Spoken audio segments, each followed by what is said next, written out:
Mungkinkah kita sebagai seorang muslim menerima teori evolusi dan pada saat yang sama tidak menanggalkan akidah?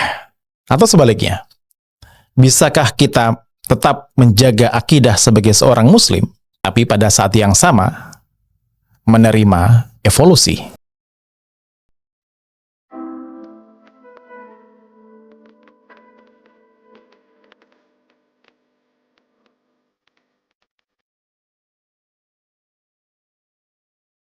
Selamat datang di Syifa's Corner, pojok Syifa. Bersama kita membaca dan merespon dunia. Assalamualaikum warahmatullahi wabarakatuh. Malam ini kita akan berbincang dan membahas satu buku yang sangat menarik, memetakan bagaimana para ilmuwan muslim, para tokoh muslim membincangkan isu tentang Islam dan evolusi. Yaitu satu buku yang ditulis oleh Syuaib Ahmad Malik berjudul Islam dan Evolusi, Imam Al-Ghazali dan Paradigma Evolusi Modern. Dalam buku ini, Syuaib Ahmad Malik menawarkan peta jalan bagaimana 4 posisi utama di kalangan muslim modern melihat diskusi atau diskursus wacana tentang Islam dan evolusi. Posisi mana kira-kira di antara 4 itu yang nantinya kalian sebagai pembaca, sebagai pendengar, sebagai pemirsa akan nilai sebagai posisi yang paling sesuai dengan akidah, yang paling rasional, atau paling dapat mengharmonikan antara keduanya. Mari kita bedah satu persatu. Dengan kompas tauhid tentu saja, kepercayaan akan keesaan Allah Subhanahu wa taala, kenabian dan hari akhir, Malik memetakan 4 posisi muslim modern tentang evolusi. Yang pertama, kreasionis total. Itu. Yang kedua, pengecualian manusia atau human exception.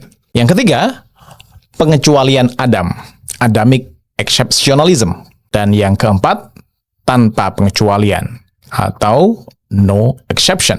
Kita bahas satu persatu. Dalam pandangan kalangan kreasionis, evolusi ditolak, dianggap tidak sesuai dengan ajaran Islam. Salah satu tokohnya adalah Zakir Naik. Gitu. Tapi ada tokoh lain, seorang filosof modern, namanya Said Hussein Nasr dan Osman Bakar. Mereka menolak adanya evolusi, tapi dasarnya bukan semata-mata penafsiran yang literal terhadap Quran, ayat-ayat penciptaan, tapi pada argumen filosofis yang bernuansa neoplatonis. Mereka berpendapat bahwa penciptaan itu bentuknya adalah esensi atau archetype. Di dunia archetype, di dunia idea, di dunia esensi, tidak ada evolusi. Dalam skala makro, mungkin dalam skala mikro, dalam spesies-spesies tertentu yang kecil, mungkin saja ada evolusi, tapi secara makro, tidak. Orang seperti Harun Yahya misalnya, atau Adnan Oktar ya, yang terkenal dengan nama Harun Yahya, baginya evolusi itu pandangan yang materialistik, yang tentu saja dianggap sebagai antitesis dengan Islam. Nah, kalangan ini punya beberapa tentu saja landasan yang sifatnya normatif dari Quran dan hadis yang mengatakan bahwa misalnya di surah An-Nur 45, wallahu khalaqa kulla dabbatin mimma faminhum may yamshi 'ala batnihi wa minhum may yamshi 'ala rijlaini wa minhum may yamshi 'ala arba'. Yakhluqullahu ma yasha'. Innallaha 'ala kulli syai'in qadir. Yang perlu digarisbawahi adalah bagian akhirnya tadi bahwa Allah menciptakan segala sesuatu sesuai dengan kehendaknya. Ma yasha'. Innallaha 'ala kulli syai'in qadir. Allah Maha Kuasa atas segala sesuatu. Jadi aspek kemahakuasaan Allah untuk menciptakan itu yang di-highlight. Lagi-lagi ini adalah pandangan kalangan yang disebut sebagai kreasionisme, bahwa ciptaan Allah itu adalah mutlak. Allah adalah Maha Pencipta, berkuasa untuk menciptakan apapun dalam bentuk esensi tadi itu, archetype. Posisi yang kedua adalah pengecualian manusia, human exceptionalism.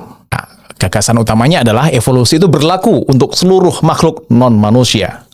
Manusia dikecualikan. Adam dan Hawa merupakan ciptaan Allah langsung dan manusia lahir dari keduanya. Tokoh-tokoh yang mendukung pandangan ini adalah seperti Nuh Hamim Keller. Dia berpendapat bahwa ya kita susah menolak evolusi itu karena secara saintifik dapat dibuktikan nyata keberadaannya. Ditambah dengan Yasir Qadhi dan Nazir Khan yang mengatakan bahwa ya meskipun evolusi tidak dapat ditolak sama sekali, tapi konsep tentang penciptaan juga wajib diterima. Dianggap atau dipandang Adam itu sebagai ghaib muqayyad. Apa maknanya? Ghaib muqayyad itu adalah berbeda dengan surga, neraka, hari akhir yang tidak pernah ada orang secara empirik bersentuhan atau berinteraksi dengan ciptaan-ciptaan Allah seperti itu. Kalau Adam, paling tidak beliau punya istri, Hawa. Beliau punya anak, gitu. Anak dan istrinya pernah berinteraksi dengan Adam. Artinya, meskipun dia ghaib karena tidak pernah kita berinteraksi secara fisik, tapi pernah ada makhluk historis yang pernah berinteraksi dengan Adam. Jadi, yang diterima oleh kalangan ini adalah realisme metafisik. Keberadaan Adam diterima keberadaannya secara metafisik. Tapi pada saat yang sama, evolusi yang sifatnya realisme saintifik untuk makhluk-makhluk non-Adam atau non-manusia itu juga diterima karena secara empirik tidak bisa ditolak gitu. Jadi Adam diterima sebagai dalam konteks realisme metafisik, kenyataan yang secara metafisik tidak dapat dipungkiri. Demikian pula evolusi diterima karena secara empirik juga tidak dapat dipungkiri keberadaan adanya evolusi di makhluk-makhluk non-manusia. Landasan yang dipakai secara normatif oleh kalangan ini ayat-ayat yang berkenaan dengan penciptaan Adam, penciptaan Hawa, misalnya surah Al-Imran ayat 59, Inna mathala Isa 'indallahi kamathali Adam, khalaqahu min turab, thumma qala lahu kun fayakun. Jadi ketika Allah mengatakan jadilah, maka jadilah, gitu. Seperti maka itu adalah penciptaan manusia. Sesungguhnya penciptaan Isa atau Isa menurut Allah itu sebagaimana Adam. Dia diciptakan dari turab, dari debu. Kemudian berkata, Allah berfirman, kun fayakun. Jadi, maka jadilah, gitu. Nah, itu adalah ayat-ayat yang dipakai untuk menguatkan argumen segala sesuatu mengalami evolusi kecuali Adam. Atau kecuali manusia. Dalam konteks ini tadi ya. Atau ayat yang lain di surat Al-A'raf ayat 54. Inna rabbakumullahu alladzi khalaqas samawati wal ard fi sittati ayyam. Nah, ini argumen yang memungkinkan adanya evolusi, bahwa sesungguhnya Tuhanmu Allah lah yang menciptakan langit dan bumi dalam 6 hari. 6 hari itu kan merupakan satu tahapan. Nah, dalam tahapan itu ada namanya evolusi, kemungkinan adanya evolusi yang menjustifikasi atau membenarkan posisi bahwa realisme saintifik memungkinkan adanya evolusi di makhluk yang non-manusia. Nah, itu kira-kira dua posisi awal berkenaan hubungan antara penciptaan dan evolusi. Yang ketiga, posisinya adalah posisi Adam exceptionalism atau pengecualian Adam. Gagasannya evolusi berlaku secara umum, termasuk pembentukan manusia secara biologis. Tetapi Adam berbeda. Adam sendirilah ciptaan langsung Tuhan, tanpa orang tua biologis, gitu. Tokoh yang berposisi Adam exceptionalism atau pengecualian Adam ini adalah David Solomon Jalajal. Posisinya dia menyatakan, atau model posisi ini dia sebutnya sebagai tawakuf teologis. Kenapa dinamakan sebagai tawakuf? Tawakuf itu posisi yang abstain, barangkali gitu ya. Abstain itu tidak mengambil abstain gini, karena tidak adanya teks di dalam Al-Quran yang secara tegas atau eksplisit mengafirmasi maupun menegasi, mengiyakan atau menidakkan sudah ada atau belum adanya manusia sebelum Adam. Jadi, kita tidak tahu apakah sebelum Adam diciptakan itu sudah ada manusia sebelumnya atau belum ada manusia sebelumnya. Tidak ada teks Al-Quran yang memberi dalil secara sharih, secara eksplisit tentang hal itu. Jadi menurut Jalajal, Adam adalah objek iman, bukan objek sains. Terlepas dari ada atau tidak ada manusia sebelum Adam, Adam adalah makhluk yang perlu diimani, harus diimani. Tapi pada saat yang sama, konteks evolusi di semua konteks, di manusia maupun non manusia berlaku, kecuali secara spesifik dalam konteks Adam. Nah, itu 3 posisi awal yang berkenaan dengan hubungan antara penciptaan yang mewakili dalam tanda kutip kubu akidah dengan kubu evolusi. Ada upaya yang memberat pada salah satu, ada yang mencoba mengharmoniskan begitu. Nah, sekarang posisi yang keempat. Apa tadi itu? Posisi keempat tadi itu.